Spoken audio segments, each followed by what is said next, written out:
Ama ben o ata bir də minməyəcəm. Bu ne demeydi? Bu kız ne inir burada? Xavər xanım, biz burada... Ben senden soruşuram, bu kız ne inir burada? Başı şəkil çəkdirməyə gəlirlər də. Bura ancaq bizdən ötürdü be. Şəkil çəkdirməyə başqa yer yox idi. Kama bu ne demeydi? Qumru mən gətirmişəm bura şəklə görə onun heç nədən Sen de xəbər- bu işin işindesin. Xavər.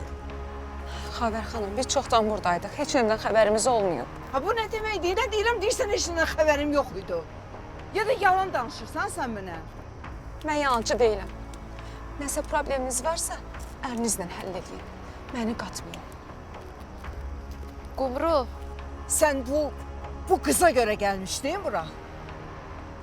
Xavər yaxşıdır, bəsdir də. Ay Xavər. Nə qıza görə gəlmişdim? Mənim heç nədən xəbərim yoxdur deyirəm. Bu ne demeydi? Ne deyirəm deyirsən, heç şeydən xəbərim yoxdur ama hamı buradadır. Bəsdir də Xavər. Bəsdir, bəsdir.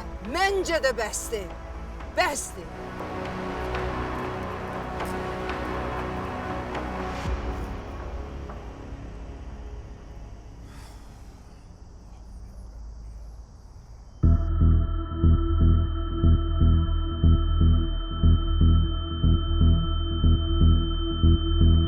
Xavər yaxşıdır, bəsdir. Ay Xavər. Nə qıza görə? Xavər xanım, biz çoxdan buradaydıq. Heç nədən Mənim xəbərimiz heç olmuyor. nədən xəbərim yoxdur deyirəm. Bu ne demeydi?